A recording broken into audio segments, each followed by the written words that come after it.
35절.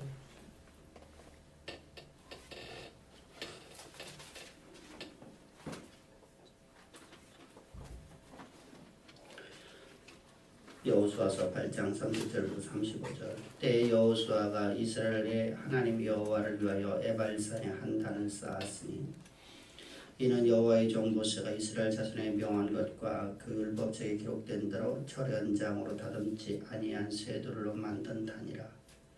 무리가 여호와께 번제와 화목제를 그 위에 드렸으며 여호수아가 거기서 모세의 율법에 기록한 이스라엘 자손의 목전에서 그들의 기록하며 온 이스라엘과 그 장로들과 유사들과 재판장들과 본토인뿐 아니라 이방인까지 여호와의 궤 앞에 궤를 맨 레위 사람 제사장들 앞에서 궤의 좌우에서 서되 절반은 그리심산 앞에 절반은 에발산 앞에 섰으니 이는 이왕의 여호와의 종 모세가 이스라엘 백성에게 축복하라고 명한 대로 함이라.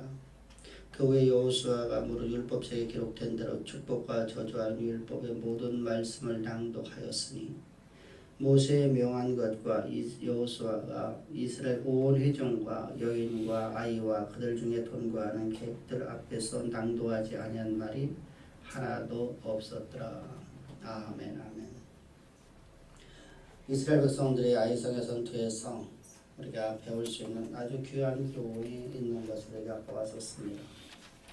이스라엘 백성들이 아이성 전투에서 실패했고 이 실패를 통해서 이스라엘 백성들은 배우게 되는 겁니다. 오늘 우리 마찬가지입니다. 우리 삶 속에서 어떤 실패를 통해서 무엇인가를 배우지 아니하면 그 인생은 실패한 인생으로 끝나게 되는 것이죠. 그래서 실패가 아니라 실패가 성공의 기점들이 되어지는 성공의 계단이 되어지는 그런 삶을 살아가기 위해서 하나님께서는 우리에게 실패를 통해서 무엇인가를 배우라고 합니다.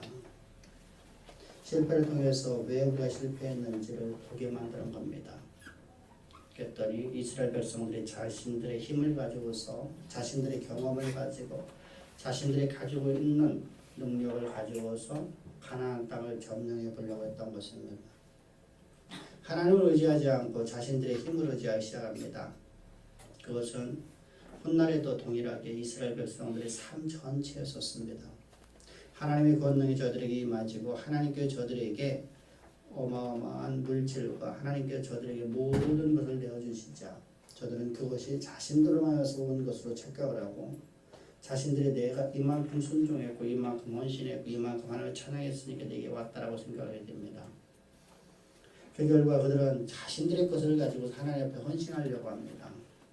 그랬더니 주께서 말씀하여 너희는 소돔과 고모라의 백성이라 이미 심판을 받은 백성이라 너희들의 예물과 너희들의 제사와 너희들의 예배를 나는 받지 아니한다고 주님은 말씀하실 뿐만 아니라 그런 그 백성들을 하나님께서 갈대아 사람에게 팔아버리는 걸 바라보게 됩니다. 여러분들 오늘 우리는 무엇을 배워드릴까요? 우리 삶 속에서 실패가 있다고 하면 무엇을 배워야 될까요? 실패를 통해 내가 배워야 될 것은 무엇이냐면 나는 온전히 하나님의 거룩한 백성이라는 겁니다.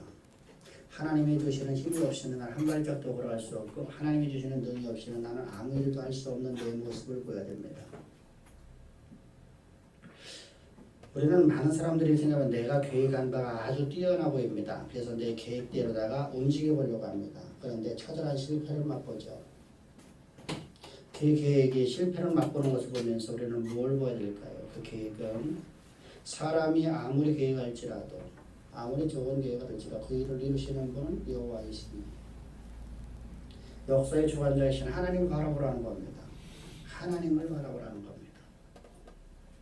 그래서 우리가 이 실패의 자리는 저주의 자리가 아니라 축복의 자리로서 하나님이 큰 소리를 말씀하시는 장소 하나님께서 우리에게 무엇인가를 알려주려는 메시지라는 것입니다. 또 그것을 우리는 하나님이 얼마만큼 전능하시며 우리 인간이 얼마만큼 무능한가를 보여야 됩니다. 하나님이 얼마만큼 전능하시며 인간이라는 존재가 얼마나 무능한 것을 봤을 적에 우리는 하나님을 전적으로 의존하게 되고 하나님만이 나의 모든 것입니다는 고백과 함께 그분의 무엇에 내 전 존재를 맡기는 삶을 살게 됩니다. 이렇게 하나님 앞에 내 전 존재를 맡긴다는 건 하나님 말씀에 내 전 존재를 거는 거예요. 우리 이 상식과 이성에 맞지 않는 하나님의 말씀이라 할지라도 그 말씀에 내 전 존재를 거는 거예요. 이때 우리가 건다고 하는 것은 우리 입술로서 파내버리면 안 됩니다. 항상 주의할 것이 우리 입술에서. 그래서 성경은 말씀하시죠. 네 입으로 사망을 당하기도 하고 생명을 얻기도 하리라.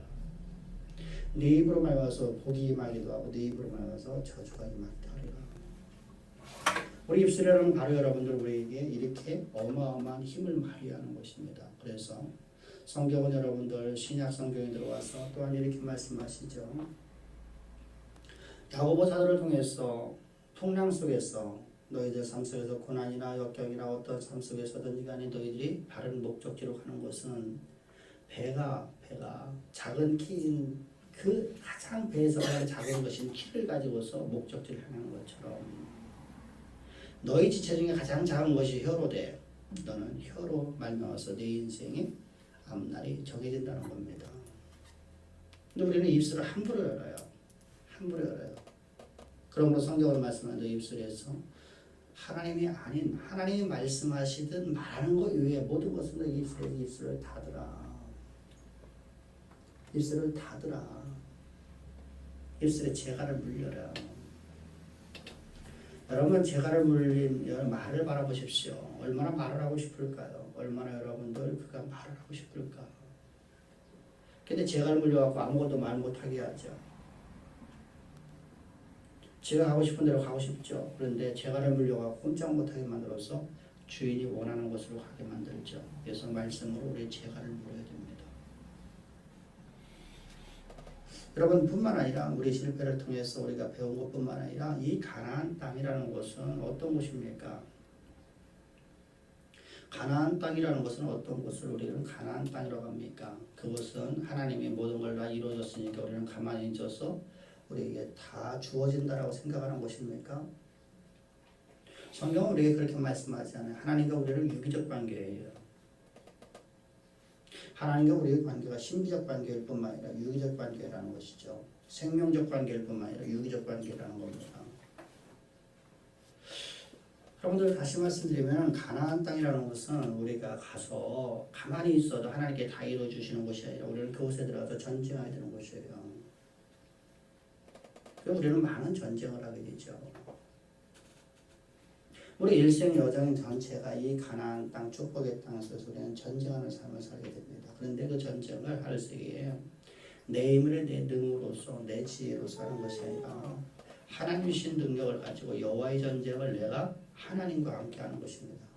그것이 바로 유기적 관계라는 거예요.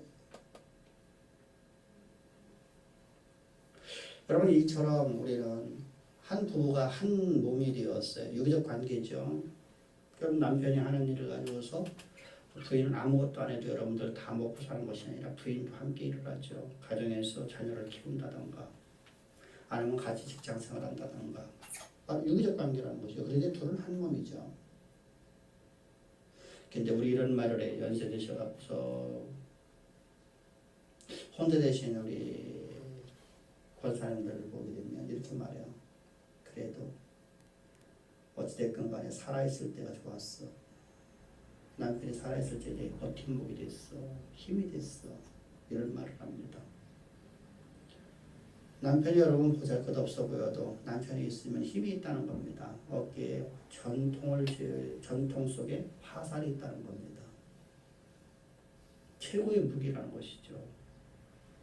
근데 남편이 죽고 나니까 힘이 빠진다는 겁니다. 우리 여러분들 남편이 능력을 갖고 살아가는 거예요. 이처럼 하나님께서는 우리가 말씀하신 우리를 부부의 관계를 비교해서 너희는 하나님의 힘 가지고 너는 세상에서 정복전쟁을 하라는 겁니다. 내게 버팀목이 되어주고 내게 힘이 되어주고 너의 지혜가 되어주고 너의 모든 능력이 되어주는 여호와 그분이 너의 신랑 아니니 바로 여러분 이처럼 이 가나안 땅이라는 것은 뭐 하는 곳이라고요? 전쟁하는 곳이에요. 전쟁을 끝난 곳이 아니라 전쟁을 시작하는 곳이에요. 근데 과거의 전쟁이라는 것은 내 힘을 갖고 나갔기 때문에 우리가 승패가 우리가 100% 치게 되어 있습니다. 그런데 이제부터 우리는 모든 전쟁에서 승리를 보장받고 가는 전쟁이라는 것이죠. 그리스도의 십자가의 안에서 하나님의 거룩한 백성으로서의 가나안 전쟁은 모든 전쟁에서 이미 다 이겨놓은 전쟁이에요. 주께서 다 이뤄놓으시고서 이겨놓으신 전쟁을 우리 보고 하라는 겁니다. 너는 가서 추수하라는 겁니다. 거둬들이라는 겁니다. 그래서 네 소유를 삼으라는 겁니다. 여러분, 가나안 땅은 가만히 앉아서 먹고 도는 장소가 아니라 유기적 관계임을, 유기적 장소임을 항상 기억하시다. 할렐루야. 그래서 이스라엘 백성들이 이제 아이성의 전투에서 승리를 했어요. 여호와의 전쟁에서 승리를 해서 어차피 여러분 승리를 하게끔 되어 있어요. 그래서 우리는 주의 말씀을 따라서 나아갔더니 우리 이성을 꺾어버려 상식을 꺾어버리고 우리의 경험을 꺾어버렸어요. 하나님의 전술에 우리가 순종을 했어요. 여러분 아이성 전투를 볼 적에 여러분들 전투를 맨 처음 시작할 적에 이스라엘 백성이 한 말이 있어요. 이렇게 말해요. 저 땅은 2, 3명에서 3천 명만 올라가더라도 저 땅을 우리가 이길 수 있다. 아이성은 보잘것없는 성읍이에요. 여러분들 저 여리고에 10분의 1도 안 되는 조그마한 성읍이란 말이죠. 그 성읍을 치러 들어가는데 2,000명, 3,000명이면 된다는데 하나님은 뭐라고 말씀하시는 너는 5만 명이 넘도록 5만 명이 넘는 자들을 갖다가 뭐 하라는 거예요? 매복을 시켜라. 매복해서 계속 공격을 하는 겁니다. 오늘 우리 마찬가지예요. 하나님의 일을 함에 있어서 우리가 최선의 삶을 삽시다. 할렐루야. 내가 이건 넉넉히 할 수 있다. 여러분 그래서 대충 하는 게 아니에요. 뭘 하든 간에 최선을 다해야 돼요. 뭘 하든 간에 우리가 승리가 보장되어 있다 할지라도 나는 오늘도 최선의 삶을 살지 않으면 그것을 여러분 내게 오지는 못해요. 내 마음 내 방식대로다가 나는 아니야 2,000명만 가야 되는데 2,000명 우리 외복합시다. 그럼 전쟁에서 실패를 보는 거예요. 우리 하나님의 말씀 앞에 내 이성과 내 논리를 꺾어버립시다. 우리의 경험을 다 꺾어버리십시다. 그래서 하나님 말씀에 순종하는 삶을 살아가십시다. 그리고 이스라엘 백성이 이제 전쟁에서 승리를 했어요. 승리를 했더니 하나님께서는 에발산 앞으로 이 백성들을 불러 모으시는 거예요. 에발산과 그리심산은 서로 마주하고 있는 산이에요. 이건 세겜 땅에 있는 산입니다. 에발산은 약 850m 정도가 되고요. 그리심산은 940m가 되는 산입니다. 산이 작은 산이 아니라 꽤 높은 산이죠. 1000m 가까운 산이니까. 여기 있는 대전에 있는 저 계룡산 몇 미터 됩니까? 한 600m 될까요? 저보다 한참 더 높은 산입니다. 이 산 앞으로도 불러 모아갖고 하나님께서 이렇게 말씀하세요. 너희는 백성들을 둘러 나누라. 언약궤를 기준 삼아서 언약궤 좌편과 우편으로 나누라는 겁니다. 그래서 한 무리는 나눠진 백성들의 한 무리는 그리심산 앞에 세우고 한 무리는 에발산 앞에 세워라 이렇게 말씀하고 있어요. 그리고서 그곳에서 이제 하나님께서 명령하시는 바를 행하라는 겁니다. 근데 이 에발산과 이 그리심산에 있는 곳은 세겜이라고 그랬어요. 세겜이라는 건 아주 의미가 있는 곳이에요. 아브라함이 75세 이전에 저는 갈대 우르에 살고 있었어요. 그러나 하나님께서 그에게 나타나셨죠. 찾아오셔서 이렇게 말씀하세요. 창세기 12장 1절과 2절에서 여호와께서 아브라함에게 이르시되 너는 너의 본토 친척 아버지 집을 떠나 내가 내게 지시할 땅으로 가라. 내가 너로 큰 민족을 이루고 내게 복을 주어 내 이름을 창대케 하리니 너는 복의 근원이 될지라. 하나님 말씀에 내 이성과 내 상식을 꺾어버렸어요. 하나님의 영광을 보고 그는 모든 걸 다 포기해버려요. 하나님 말씀에 자신의 전전제를 걸고 하나님의 지시하는 것으로 그는 자리를 옮겨야 되는 거예요. 터전을 옮기는 거예요. 오늘 우리 보고 하나님께서 너는 자리를 옮기라. 진리가 있는 교회로 옮겨라. 말 한마디 우리라면 순종하지 못하는 우리 모습 아닙니까? 근데 직장 옮기라. 여러분들이 이게 쉬운 얘기입니까? 더군다나 이제까지 내가 75년 동안 살아왔던 삶의 터전을 저 갈 때야 어떤 곳이 우르라는 뜻이 어떤 뜻이 들었죠? 우상 노름하는 거. 우상들이 가득해서 우상 노름하는 그곳을 떠나서 거룩한 곳으로 가라는데 여러분들 그게 쉬운 얘기가 아니거든요. 근데 아브라함이 자신의 상식을 꺾어버립니다. 자신의 경험과 자신의 모든 이성을 말씀에 쳐서 복종시켜서 그는 자신의 전 존재를 걸고 하나님 말씀에 순종해 옵니다. 오늘날 이사는 여러분들 생명의 위협을 받지 않아요. 그러나 고대사회 속에서는 이사를 간다는 것은 죽음을 전제하는 거예요. 강도떼들이 많기 때문입니다. 사막에 붉은 이리들이 많기 때문입니다. 약탈자들이 많습니다. 주먹이 최고의 시대였었습니다. 그런 시대 속에서 아내와 단둘이 여러분들을 움직인다는 게 쉬운 얘기가 아니에요. 많은 군대를 거들어 가는 것도 아니잖아요. 여러분. 그래서 미지 땅에 도착했어요. 도착해서 맨 처음 단을 쌓은 곳이 바로 세겜 땅이에요. 이 달아서 세겜이라는 의미는 어떤 의미를 갖게 되느냐? 하나님께서 아브라함에게 약속하신 약속의 말씀을 이루신 곳이고 아브라함에게 확인시켜주는 장소예요. 동시에 그 일을 하나님께서 이루셨다는 것을 확인시켜주는 장소가 바로 세겜이라는 곳이에요. 하나님께서 당신의 약속을 이루셨음과 그리고 아브라함에게 하나님이 이루셨음을 확인시켜주는 장소란 말이죠. 네 힘으로 다 여기까지 온 것이 아니라 네 능으로 여기까지 온 것이 아니다. 오늘 우리 예배 자리가 바로 그런 자리가 되어야 돼요. 내 능과 내 자원을 갖고서 내가 이만큼 성공한 것이 아니라 오늘 이 확인 장소가 이 단을 쌓는 이곳이 어떤 자로 되느냐? 하나님의 약속의 말씀이 내게 이루어진 것을 그리고 그 일을 이루신 분이 오늘 내가 이 자리에 서게 하신 분이 하나님이심을 확인시켜주는 예배가 되기를 축복합니다. 할렐루야.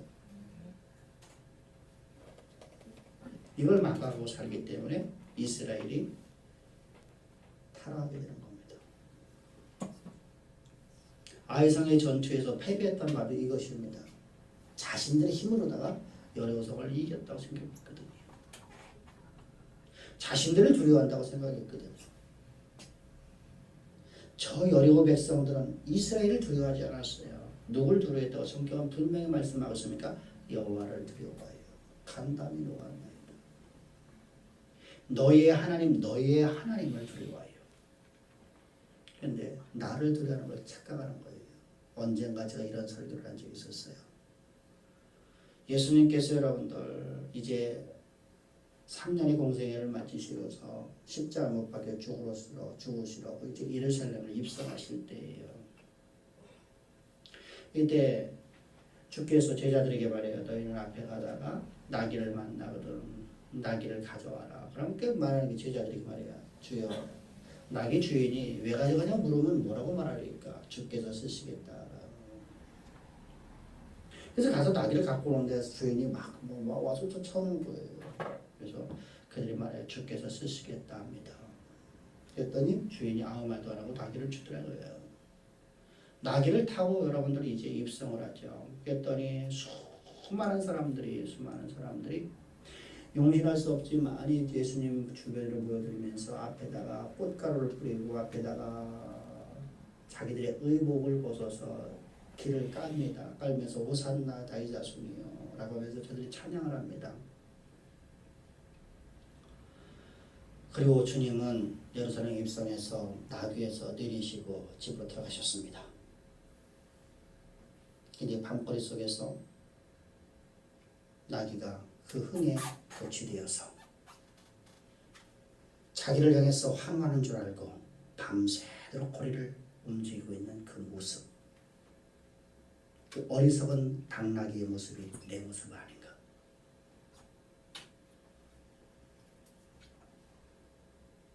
깊이 생각합시다. 여러분,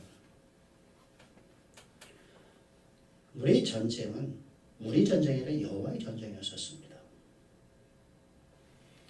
하나님께서 아브라함을 젖과 꿀으로 가나안 땅으로 불러와라고 말씀하신 것뿐만 아니라 그 말씀은 그 삶 속에서 함께 역사해서 모든 환경과 모든 상황을 주관하시는 전능자이신 창조자이신 역사의 주관자이신 하나님께서 아브라함을 인도하셨기 때문에 아브라함이 지금 세겜 땅 저 가나안의 한가운데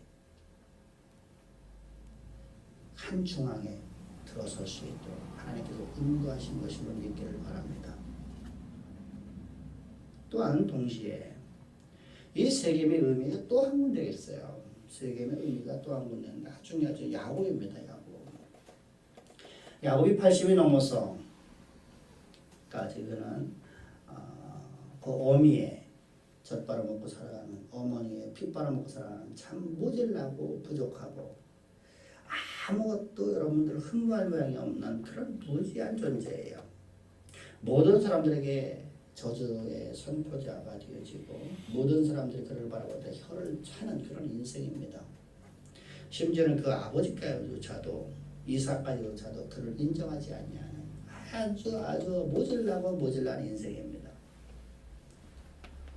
저런 인생이 참 뭐할까? 차라리 저런 인생이 왜 태어났을까? 어떻게 저런 인생이 내 아들 되었을까? 라고 할 수밖에 없는 그런 상황입니다. 차라리 태어나진 않았으면 내 속이 난 거지.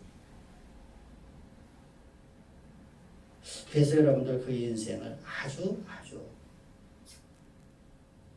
그래도 어쩔 수 없으니까 밥은 먹여주는 겁니다. 그랬더니 아버지의 품에 있질 아니하고 항상 엄마 품에 앉아갖고 엄마 마마보이 이러다가 80이 넘도록 마마보이 생활하고 있는 그가 그에게 오직 한 가지가 있었습니다. 그는 하나님께 대한 사랑입니다.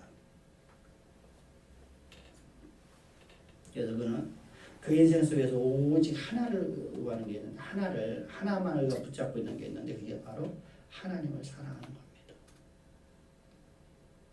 하나님 나라의 제사장 거리와는 어느 누구에도 넘겨줄 수 없다는 겁니다. 그래서 형 에서를 속이고 그가 그 소망을 향해서 그가 아버지한테 축복을 받게 됩니다. 그 결과 그는 도망자의 신분인 걸 우리는 잘 알고 있습니다. 그가 이제 도망을 해서 그가 어디로 갈 바를 알지 못하고 도망가고 있는 겁니다. 그런데 그 어머니가 말합니다. 너는 내 고향으로 가라. 그래서 애삼촌 아바의 집엔 그 바담 아람으로다가 도망가고 있는 중입니다. 그때 돌베개를 베고서 한 곳에서 잠을 들었는데 그곳에서 사닥다리가 내려오는 것을 봤습니다. 그리고 그곳에서 하나님의 보좌를 보았고 하나님의 음성이 들려옵니다. 창세기 28장 13절 15절에서 이렇게 말씀해요. 또 본즉 여호와께서 그 위에 서서 가라사대 나는 여호와니 네 조부 아브라함의 하나님이요 이삭의 하나님이라. 너의 누운 땅을 내가 너와 네 자손에게 주리니 네 자손의 땅의 티끌같이 되어서 동서남북에 편만할지며 땅의 모든 족속이 너와 네 자손을 하여 복을 얻으리라. 내가 너와 함께 있어 네가 어디로 가든지 너를 지키며 너를 이끌어 이 땅으로 돌아오게 할지라. 내가 네게 허락한 것을 다 이루기까지 너는 떠나지 아니하리라 하신지라. 이 약속의 말씀을 그는 굳게 붙잡습니다. 그리고 이방에서 이제 바담을 해서 20년의 세월이 지났습니다. 그 약속의 말씀을 굳게 붙잡고서 그는 이제 두려워하던 그 형기로 다시 돌아오는 겁니다. 여러분, 그가 돌아와서 첫 번째 단을 쌓은 곳이 바로 세겜입니다. 하나님의 언약이 성취되어졌으며 그 하나님의 성취되었음을 내게 확인시켜주는 장소, 동시에 그 일을 이루신 분이 하나님이심을 확인시켜주는 장소가 바로 세겜입니다. 세겜은 이렇게 축복된 곳입니다. 근데 이 세겜에서 저주를 선포하라고 하십니다. 이 세겜에서 축복과 저주를 선포하라. 신명기 11장 29절에서 주신 하나님의 말씀을 모세를 통해서 여호수아에 주신 말씀을 이제 모세가 여호수아가 순종하고 있는 거예요. 그럼 여러분들 저 가나안 땅을 입성하기 이전에 모세를 통해서 주신 말씀이 어떤 말씀이었길래 그는 순종을 할까? 네 하나님 여호와께서 내가 가서 얻을 땅으로 너를 인도해 들이실 때 넌 그리심 산에서 축복을 선포하고 에발 산에서 저주를 선포하라. 이제까지 여러분들 세겜이라는 것은 하나님의 언약이 이루어졌음과 그 일을 이루신 분이 하나님이심을 이 두 가지의 사실을 아브라함에게도 야곱에게도 우리에게도 확인시켜주는 장소였단 말이죠. 그럼 축복의 땅입니다. 하나님의 언약이 온전히 성취된 것을 확인시켜주는 장소니까요.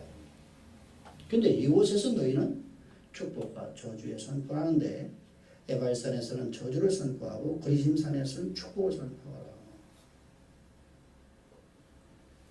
이 말씀 우리가 오해하면 안 돼요. 여러분 우리에게 어떤 선택사항이 있다는 것이 아니에요.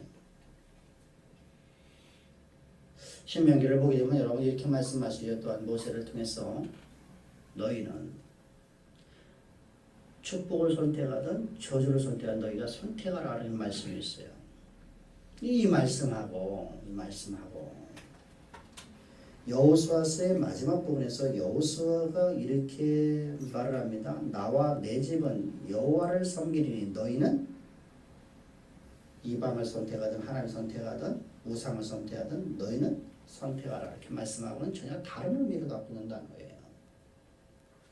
내용 자체가 다른 내용이에요. 여호수아서에는 여호수아가 말하고 있는 내용은 그게 본심에 나오는 말이에요. 악한 이스라엘 백성들이 이제 더 이상 끌고 갈 수 있는 힘이 사라져버렸어요. 신약해졌어요. 하나님의 사자로서의 기능을 상실해버렸어요. 그래서 나와 내 집만은 하나님 섬길 테니까 니네들 마음대로 가라고 하는 겁니다. 너희들 너희 섬기고 싶은 거 섬겨라고 하는 겁니다. 근데 모세를 통해서 주신 말씀의 의미는 그런 게 선택의 사항이 아니에요. 여러분들 중에서 아이들을 키우면서 이런 말을 해봤을 거예요. 내가 이번에 이렇게 잘하면 내가 너에게 뭐를 사주겠다. 내가 그걸 안 하면 안 사주겠다라고 하는 것이 선택의 의미가 있는 건 아니죠. 그 의미는 어떤 의미를 갖고 있죠? 네가 빨리 네 마음과 네 생각이 아비처럼 자라나는 거예요. 그래서 아비와 같은 마음을 품고 네가 나와 같은 생각을 하라는 거예요. 네가 성숙해지라는 거예요.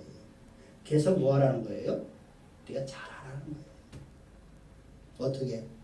내가 너를 위해서 채색해놓은, 그려놓은 그림 밑그림에다가 너는 함께 나와 함께 뭐 하자는 거예요? 아버지와 너와 내가 너의 인생의 여정에 내가 네 인생에 이렇게 내가 그림을 그려놨는데 이걸 같이 그리자는 거예요. 같이 그리자.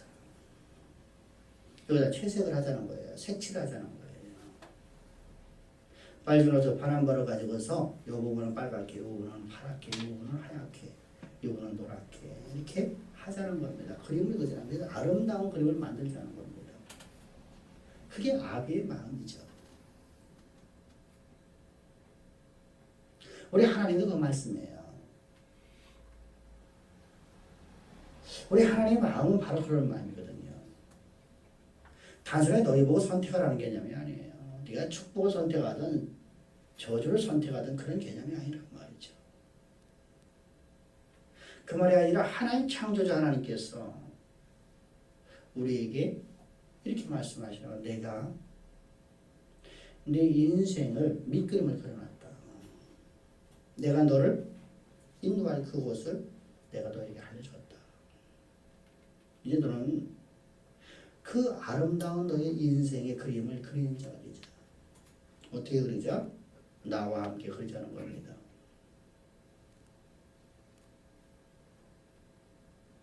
여러분, 하나님이 우리에게 선택을 줬다고 하면 하나님은 사랑의 하나님이 되지 못합니다. 하나님 우리를 사랑하기를 어떻게 사랑하셨습니까? 하나님께 우리를 사랑하셔서 우리를 어떻게 하는 자녀 삼으셨습니까?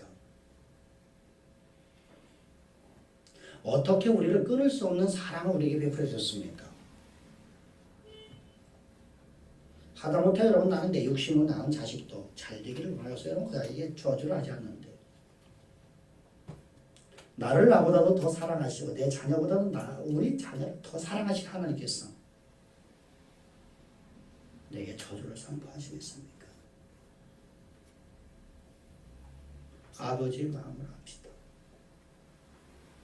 그분의 눈물을 봅시다. 아담 이래 모든 사람들이 다 죄인의 죄인 중에 죄인의 괴수가 되었습니다. 하나님을 다 떠났습니다. 하나님을 멸시하고 하나님을 조롱하며 우상을 섬기며 하나님을 멸시하고 살아가는 그 모든 인간들을 하나님이 사랑하셨답니다. 그 사랑은 여기 있으니 그래서 하나님께서는 그 사랑을 우리에게 베푸시기 위해서 하늘 영광 다 버리고 이 땅에 죄 있는 육신의 모양으로 오셨습니다. 그런데 문제는 하나님이시기 때문에 그분은 흠도 없으시고 조금도 없으셔요. 그분에게는 원죄도 없고 자범죄도 없단 말입니다. 완전하신 하나님이시고 완전한 인간이셨습니다. 그분은 여러분 이 땅에 죽으러 오셨는데 우리의 대속제물로 죽으러 오셨는데 죽으실 수가 없으셔요. 죽으시고도 안 죽어주는 거예요. 하나님의 법칙에 따라서 그분은 죽으실 수가 없으시는 거예요. 죽으실 수 없는 당신의 몸이 죽으시러 이 땅에 오셨기 때문에 주님은 우리를 당신의 품 안에 집어넣어 버렸습니다. 그렇게 해서 세례를 받으실 적에 우리를 다 예수 그리스도의 육체 가운데 들어가게 해줬습니다. 그러므로 말하면서 우리는 다 예수 안에 들어가면서 이제 예수님 안에는 죄인인 내가 들어있는 겁니다. 죄인 중에 죄인에게 계셔서 내가 예수 그리스도의 십자가 안에 예수님의 육체 가운데 내가 거하게 되었고 이제 예수님은 죽으실 수가 있게 되었습니다. 흠도 없으시고 점도 없으신 그분께서 죄를 품으신 겁니다. 그분은 절대로 죄를 품으실 수 없는 그분께서 죄를 품어주셨습니다.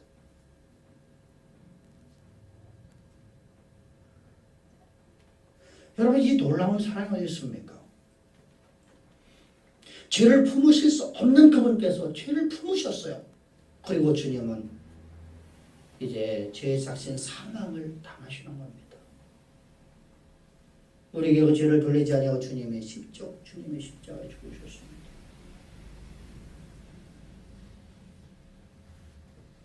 그리고 주님은 장사되심으로 지옥의 고통을 다 당하셨습니다.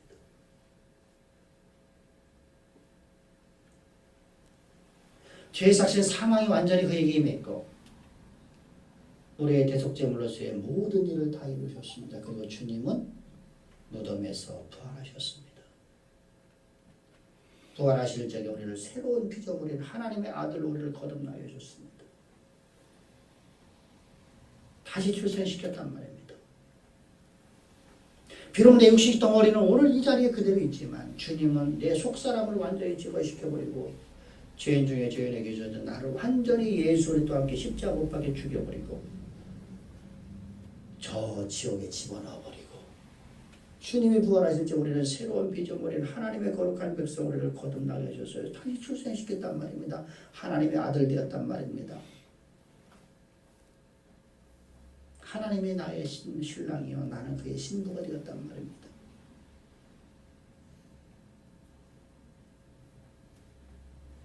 그리고 하나님 말씀하십니다. 이제부터는 너와 내가 너의 인생에 너의 미래에 내가 내 인생의 여정 끝에 그려놓을 그 아름다운 그림을 내가 밑그림을 그려놨으니 오늘부터는 하나씩 하나씩 채색되어 나가자. 색채로 나가자. 아름다운 그림을 한번 그려보자.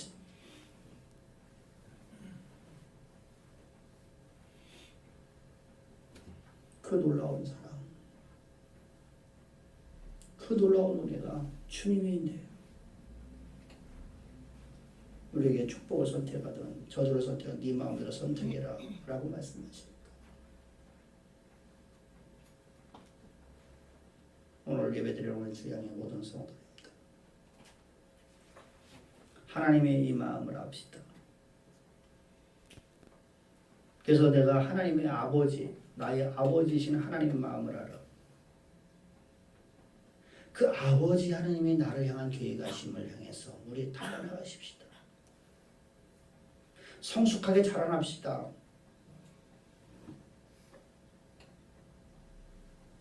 그리고 우리 주님과 함께 그림을 완성시켜 나가십시다. 주님 안에서 아름다운 그림을 만드십시다. 우리의 믿음의 후대들이 많은 날 안에 모든 세상 사람들이 먼 날 우리를 바라보면서 동일하게 고백할 수 있도록 하나님은 과연 살아계신 하나님이셨습니다. 누구를 보니까 아무개를 보니까 하나님은 분명히 살아계신 하나님이었습니다.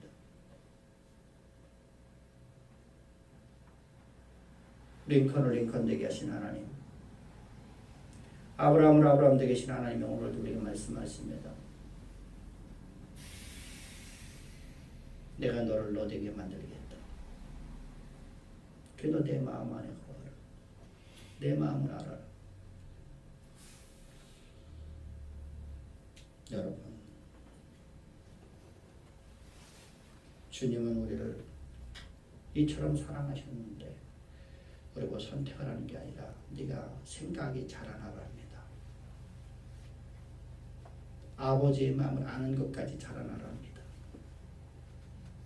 아버지의 마음을 이해하고 아버지가 그려놓은 밑그림에 함께 채색하는 아름다운 성도, 아름다운 하나님의 아들, 아름다운 그리스도의 신부가 되십시다.